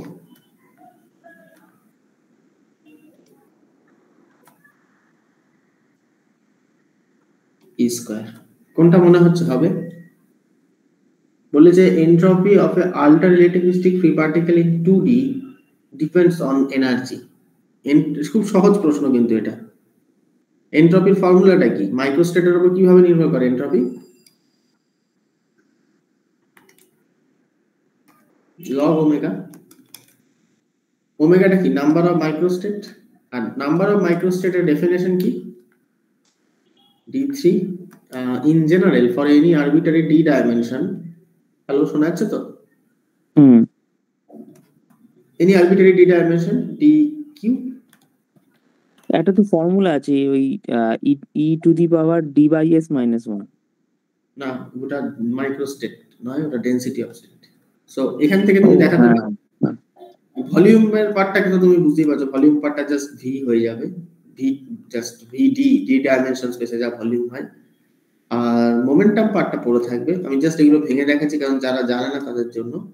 momentum পার্টটা পড়ে থাকবে, বাইরে একটা এইচ ফ্যাক্টর পড়ে থাকবে। Momentum পার্টটা এবার আমি কি করে করব, কারণ আমি জানি আমার যদি ডি ডাইমেনশন স্পেস থাকে তাহলে মোমেন্টামের ভলিউমটা 3 ডাইমেনশন স্পেস থাকলে কি হবে? p কিউব হবে, d ডাইমেনশন স্পেস থাকলে p to the power d হবে।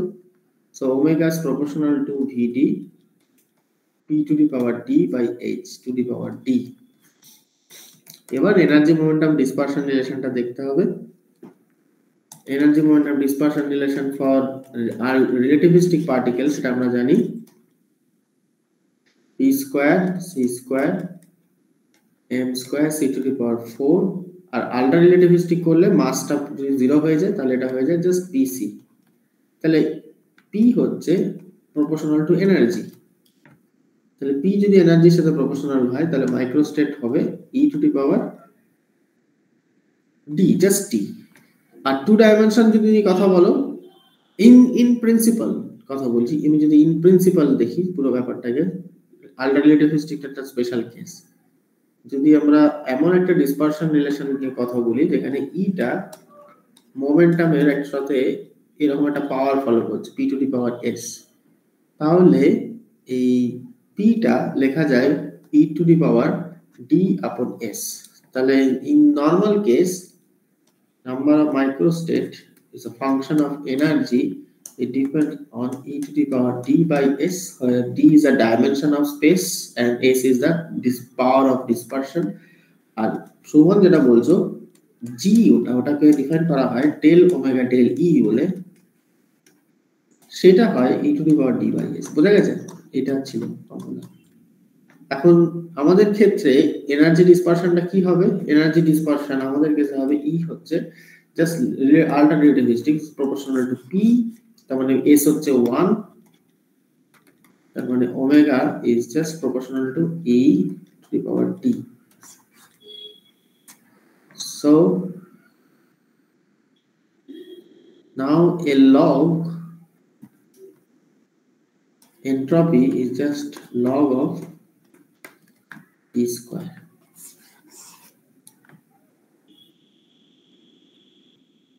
So this is the expression for the question. So এনট্রপির সাথে মাইক্রোস্টেটের সম্পর্ক জানলে আরো কয়েকটা জিনিস আমি বলে রাখি যেটা কাজে লাগতে পারে। এটা হচ্ছে আমরা জানি f হচ্ছে মাইনাস kBT log z, সেখান থেকে এটা লেখা যায় z হচ্ছে e to the power minus f by kBT। তাহলে এনট্রপি পার্টিশন ফাংশনের সাথে ফ্রি এনার্জির একটা সম্পর্ক আছে।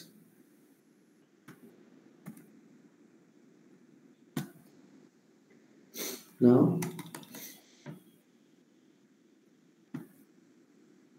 এই ফ্রি এনার্জিটা কিছুটা ওই আপনার ওই কিউএফটি তে ওই এলএনজেড করে দিয়ে ওই কানেক্টেড কোরিলেশন ফাংশন এক্স্যাক্টলি ওটার মতোই, কানেক্টেড গ্রিন ফাংশনের মতো, সরি কানেক্টেড নয়, ওটা কানেক্টেড ডায়াগ্রাম গুলোর মতো। মানে ওখানে লেখা হয় ওই, এটা লেখা যায় দেখবে ওই জেড যেটা বলে ওটা হচ্ছে e to the power of W করে লেখা হয়। ডাব্লিউটা হচ্ছে এফেক্টিভ অ্যাকশন, তাহলে ডাব্লিউটা হচ্ছে মানে জেড হচ্ছে অল পসিবল ডায়াগ্রাম জেনারেট করতে পারে, যেটাকে ফাংশনাল ইন্টিগ্রাল বলে। আর ডাব্লিউটা হচ্ছে না, এফেক্টিভ অ্যাকশন কি এটা? এফেক্টিভ অ্যাকশন তো মনে হয় লেজেন্ডারি ট্রান্সফর্ম করতে হয়, ওই যেটাকে ফাই দিয়ে রিপ্লেস করতে হয়, ফাই ক্লাসিক্যাল মানে যেটা। না, এই ডাব্লিউ পার্টটাকে আমরা বলি কানেক্টেড ডায়াগ্রামে তোমার ফাংশনাল জেনারেটিং হচ্ছে। সো এটা হচ্ছে ফ্রি এনার্জির এক্সপ্রেশন। এখন আমরা কি জানি, এনট্রপির এক্সপ্রেশনটা আমরা জানি। এনট্রপি হচ্ছে S is equal to okay, entropy হচ্ছে S is equal to K log omega. So omega তার মানে আবার লেখা যায় e to the power S by kb, তাই তো? তাহলে মাইক্রোস্টেট হচ্ছে এনট্রপির সাথে এইভাবে রিলেটেড, ফ্রি এনার্জি হচ্ছে এনট্রপির সাথে এইভাবে রিলেটেড। এখন এখান থেকে একটা জিনিস ক্লেম করা যায় এই দুটো রিলেশন থেকে,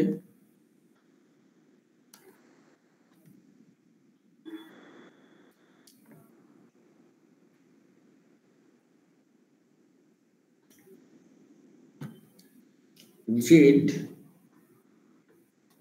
actually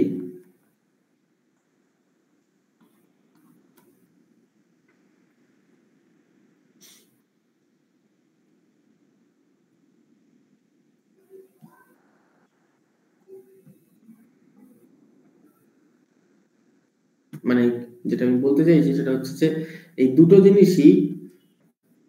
জিনিসকে বোঝাচ্ছে। একটা হচ্ছে এনট্রপি বাড়ছে, এনট্রপি যত বাড়বে তত নাম্বার অফ মাইক্রোস্টেট বাড়বে, এটা একটা পয়েন্ট। আরেকটা জিনিস বোঝাচ্ছে ফ্রি এনার্জি যত বাড়বে সিস্টেমে পার্টিশন ফাংশন যেটা কাউন্টিং অফ স্টেট যদি বলি, তাহলে সেই কাউন্টিং অফ স্টেটটা কমতে থাকবে। আর ফ্রি এনার্জি যত কমতে থাকবে তত অ্যাক্সেসিবল স্টেটটা বাড়তে থাকবে। এখন এই দুটো জিনিসকে রিলেট করা যায় এইভাবে,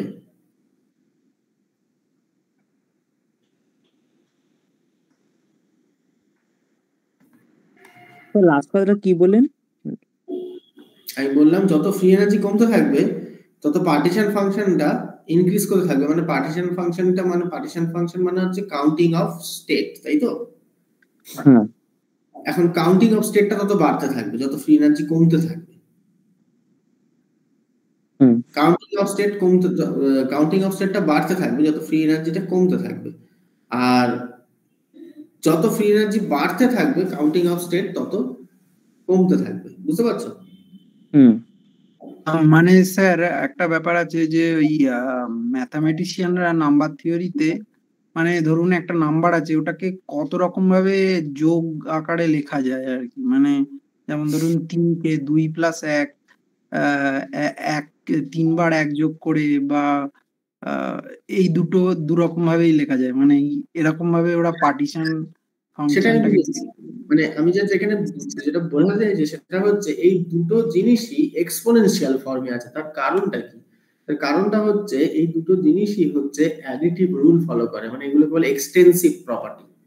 মানে আমার যদি সরি অ্যাডিটিভ না, ভুল বলছি, এই দুটো জিনিসই মাল্টিপ্লিকেটিভ রুল ফলো করে। তার মানে আমার যদি দুটো সিস্টেম থাকে, পার্টিশন ফাংশন Z1 আর একটা থাকে মানে পার্টিকেল থাকে, দুটো পার্টিকেল, একটা পার্টিকেলের Z1 Z2, তাহলে টোটাল পার্টিশন ফাংশন কিন্তু হবে এইটা। তার কারণ কি? এই পার্টিশন ফাংশনের এই এক্সপোনেনশিয়াল রুলটা আছে বলেই পার্টিশন ফাংশন থেকে দেখানো যায় টোটাল এনার্জিটা addition of energy. So addition of এনার্জিকে যদি রাখতে হয় তাহলে পার্টিশন ফাংশনকে মাল্টিপ্লিকেটিভ রুল ফলো করতে হবে। আরেকটা হচ্ছে দুটো সিস্টেমের সাবসিস্টেম যদি 1 হয় আর একটা সাবসিস্টেম যদি 2 হয়, তাহলে মাইক্রোস্টেট হচ্ছে ওমেগা 1 ওমেগা 2 টোটাল না মাইক্রোস্টেট।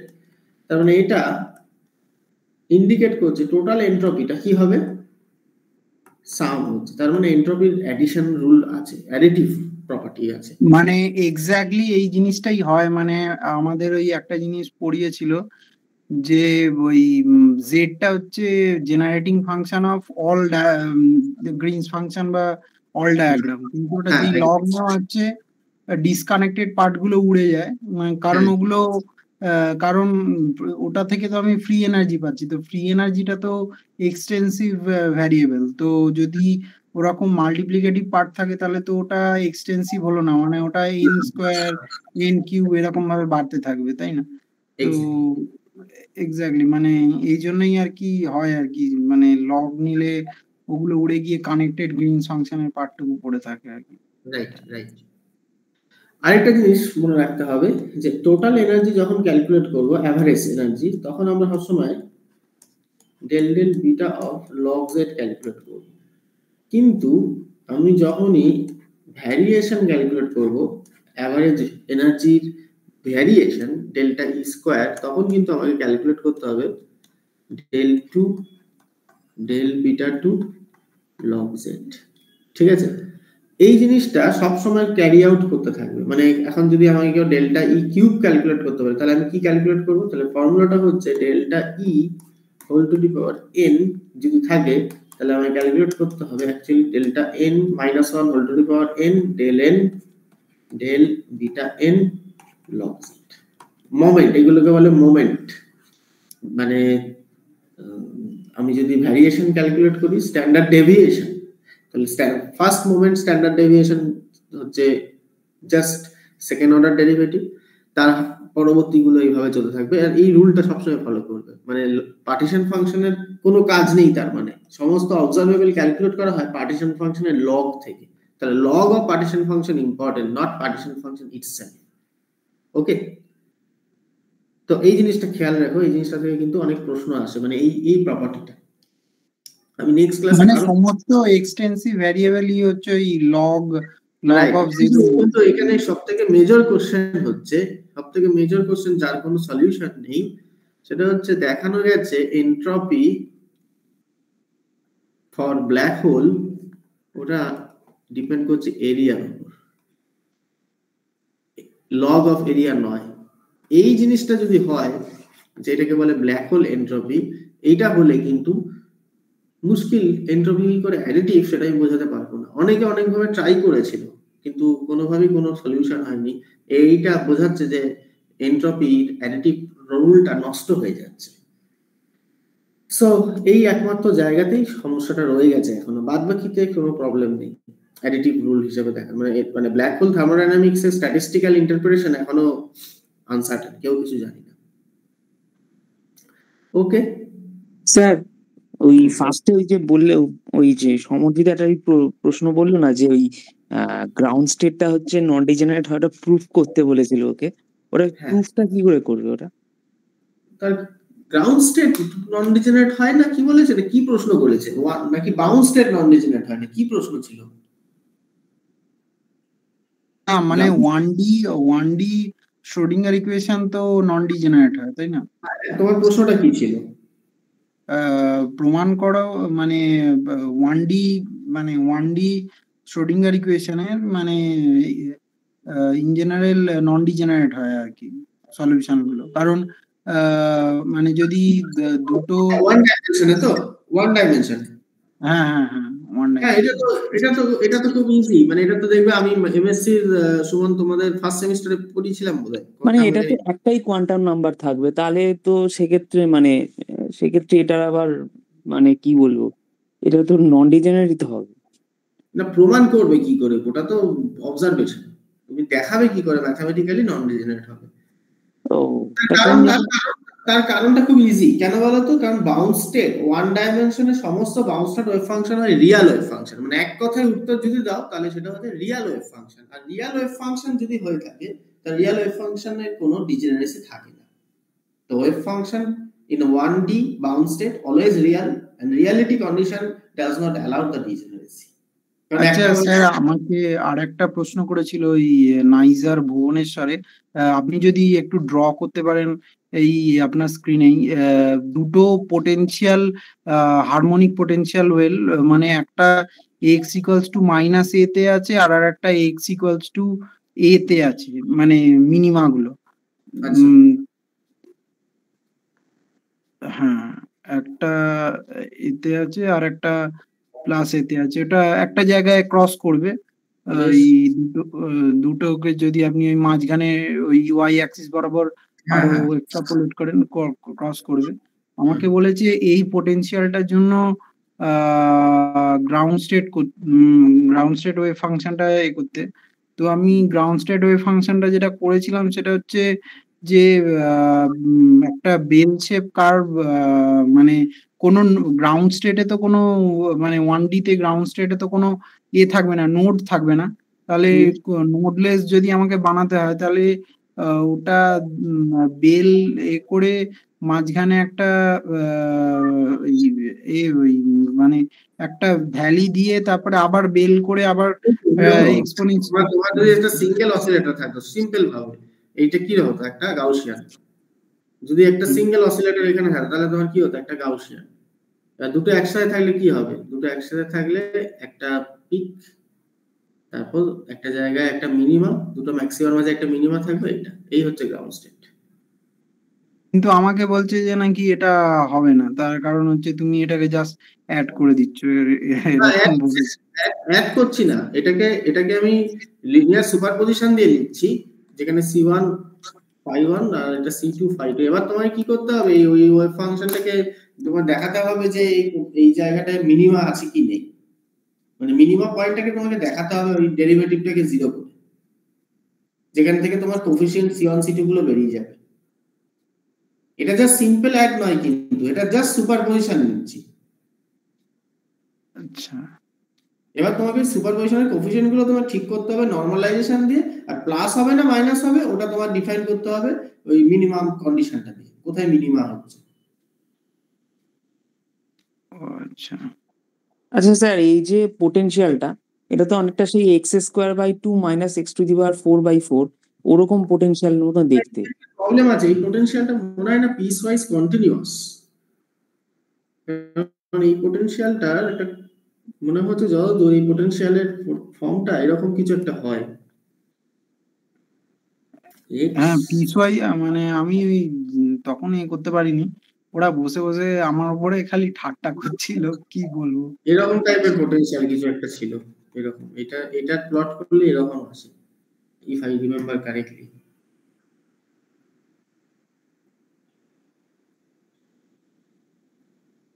মানে x ইকুয়াল টু যদি 0 করো তাহলে এরকম হবে, x ইকুয়াল টু প্লাস এতে 0, x ইকুয়াল টু মাইনাস এতে 0, বাদ বাকি দুটো জায়গায় উঠে যাচ্ছে। মানে আমায় নেবে না বলে এই প্রশ্নটা করেছিল। আমি বুঝতে পারিনি, এটা এটা এটা আমি করতে পারিনি, সো সিরিয়াসলি স্যার। আসলে দেখো, তোমাদের অ্যাকচুয়ালি তোমাদের এই ধরনের প্রবলেম ফেস করার একটা অভিজ্ঞতা থাকতে হবে, সেটা এমএসসি থেকেই। মানে সেটা এই এখনকার দিনে আরো কঠিন হবে, কারণ যেভাবে এগোচ্ছে সবাই শুধু অ্যাসাইনমেন্টের প্রবলেম সলভ করছে, পরীক্ষায় ওই অ্যাসাইনমেন্ট থেকে আসবে ওটাই করে আছে, ভাবতে শিখছে না। এইগুলো হচ্ছে মানে চিন্তামূলক কোশ্চেন, মানে তোমাকে ভাবতে হবে কিছু একটা টপিক নিয়ে, না হলে না, তুমি আমি একটা উত্তর দিয়েছিলাম, সেটা হচ্ছে যে ধরুন ওই যে আপনি C1 C2 যেটা দিয়ে বলেছিলেন, সেটা তো আমিও ওরকম একটা করেছিলাম। আমি বলেছিলাম যে দুটোর মধ্যে একটা রিলেটিভ ফেজ থাকবে, মানে আমি যদি নর্মালাইজেশনটাকে বাদ দিই তাহলে একটা রিলেটিভ ফেজ থাকবে, মানে phi1 প্লাস e⁻i phi2 এরম থাকবে। তো আমি ভ্যারিয়েশনাল মেথডে এনার্জিটা মিনিমাইজ করে ফাইটার ভ্যালু বার করে করবো। তো তখন বলেছে it may sounds interesting idea, but you don't try here, try at home. তো এরকম বলে ছেড়ে দিয়েছে। তো তারপর আমাকে অনেক হিন্ট দেওয়ার চেষ্টা করেছে, আমি গেস করতে পারিনি, আমি এরকম ভাবেই এঁকে দিয়ে চলে এসেছি। আর আমাকে বলেছিল মড অফ এক্স এর পোটেনশিয়ালের একটা এক্সাম্পল দাও, আমি ওটা চার্জ শিট বলেছি। ওরা আবার গ্র্যাভিটিও বলছে, মানে এই সারফেস থেকে গ্র্যাভিটিটাও মড এক্স এ হয়। আমি কি করে হয় আমি বুঝতে পারলাম না। না না না, ওটা মোড এক্স নয়, ওটা এক্সই, সেটাই তো মানে যাই হোক, ওরা আনলেস তুমি যদি না পজিটিভ নেগেটিভ সাইনকে বাউন্ড করো, ওগুলো বাই হ্যান্ডে করা, এগুলো নরমাল ন্যাচারাল না। কিউসিডি করে তো ওই জন্য এটা ওই কত জন্য নাম্বার? মাথায় কাজ ঢোকে না। না, এটা তোমার আস্তে আস্তে ফেস করতে করতে তুমি হয়তো শিখবে।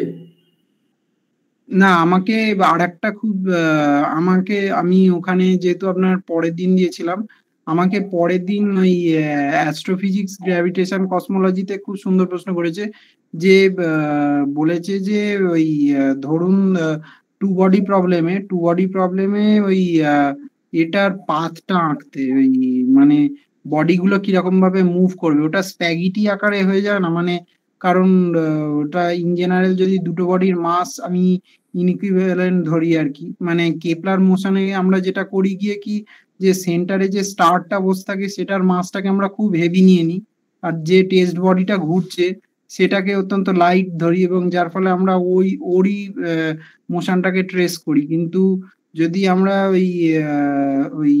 ওই বডিটা আর এই দুটো বডি মাসটাকে মোটামুটি কম্পারেবল করে দিই, তাহলে কি হবে, এই বডিটাও তো আবার ঘোরা শুরু করবে, ওটাও আবার ইলিপ্টিক্যাল পাতে ঘুরবে, মানে একটা স্প্যাগিটি, মানে ওই স্প্যাগিটি না, ওই যে রজেটি না কি একটা বলে, বেশ ওরকম টাইপের একটা মোশন হবে আর কি, ওটা বেশ ওটা ইন্টারেস্টিং ছিল আর কি, মানে আমার ওই ইন্টারভিউটা ভালো গেছে। এই এই হাই এনার্জি থিওরিটা একদম বাজে গেছে। আচ্ছা, দেখো কোনটাতে তোমার চান্স হয়। এনিওয়ে, আমি আজকে এখানে স্টপ করছি। নেক্সট ক্লাস স্যাটারডে হবে। তার আগে আমি তোমাদের কিছু অ্যাসাইনমেন্ট নয়, প্রিভিয়াস ইয়ারের প্রবলেমের একটা তো পাঠিয়েছি, বাকিগুলো পাঠাবো। ঠিক আছে স্যার, ওই ডেরিভেশনটা ওই কোয়ান্টাম ওয়ানের ওই বাউন্ড স্টেটের ওই জায়গাটা আছে তাই তো আপনার লেকচারে? কোনটা? কোয়ান্টাম ওয়ানে, রাইট। ওটা বাউন্ড স্টেটের ওই জায়গা লেকচারটা আছে? হ্যাঁ। ঠিক আছে sir. Okay, thank you sir.